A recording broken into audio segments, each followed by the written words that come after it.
எல்லாருக்கும் கிறிஸ்மஸே முடிஞ்சிச்சு. ஆனால் நான் இப்போ தான் ப்ளம் கேக்கே ஸ்டார்ட் பண்ணேன். ஏன்னா நான் லேட்டாக தான் ரம்மில் அந்த நட்ஸ் எல்லாம் சோக் பண்ணி வச்சுருக்கேன். 1 மந்த் ஆச்சு ஆகும். நல்லா ஊறி வந்திருக்குது. இந்த டைமில் செஞ்சக்க ப்ளம் கேக் சூப்பராக டேஸ்டியாக இருக்கும். வாங்க எப்படி சேர்த்துன்னு பார்க்கலாம். அதுக்கு பேனில் 1/2 கப் சுகரை சேர்த்து நல்லா மிக்ஸ் பண்ணும்போது அந்த கோல்டன் கலர் தேன் கலரில் வரும். ஸோ அந்த டைமில் கொஞ்சம் கொஞ்சமாக 1/2 கப் தண்ணி சேர்த்து நல்லா மிக்ஸ் பண்ணி எடுத்துக்கலாம். இதுதான் அந்த ப்ளம் கேக்கு கலர் சூப்பராக கொடுக்கும். இப்போ ஒரு பவுலில் 2 முட்டையை உடச்சி ஊற்றிட்டு அது கூட 1/2 cup brown sugar 100 grams butter சேர்த்து நல்லா மிக்ஸ் பண்ணி எடுத்து வச்சுக்கலாம். நல்லா மிக்ஸ் ஆகணும்னா 1/2 கப் மைதா, பேக்கிங் பவுடர், பேக்கிங் சோடா, ஒரு சிட்டிகை உப்பு சேர்த்துட்டு ஸ்பைஸ் பவுடரு, அதுக்கப்புறம் ஜிஞ்சர் பவுடர் சேர்த்துட்டு 1 டேபிள் ஸ்பூன் கொக்கோ பவுடர் சேர்த்து நல்லா மிக்ஸ் பண்ணிக்கலாம். இந்த டைமில் ஸ்டார்டிங் சுகர் சிரப் பண்ணி வச்சிருந்தோம்ல, ஸோ அதை ஆறி இருக்கணும். கொஞ்சம் கொஞ்சமாக சேர்த்து நல்லா மிக்ஸ் பண்ணிக்கலாம். 1 டேபிள் ஸ்பூன் வெண்ணிலா எசன்ஸ் சேர்த்துட்டு நம்ம ப்ளம்ஸ் ரம்மில் ஊற வச்சிருந்தோம்ல, ஸோ 1 மந்த் ஆல்மோஸ்ட் ஊறி இருக்குது.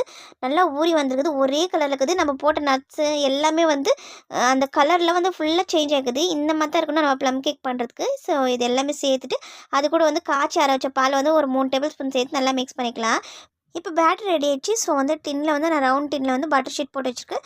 ஸோ அதில் மாவு ஊற்றிட்டு ஆல்ரெடி குக்கரை ப்ரீ ஹீட் பண்ணி வச்சுருக்கேன். ஸோ அதில் சேர்த்து ஒரு 1 ஹவர் நல்லா பேக் பண்ணியிருக்கேன். சூப்பரான ப்ளம் கேக் ரெடி ஆயிடுச்சு. நீங்களும் ட்ரை பண்ணி பாருங்கள். இந்த வீடியோ உங்களுக்கு பிடிச்சி லைக் பண்ணுங்கள், சேனல் சப்ஸ்கிரைப் பண்ணுங்கள். பை.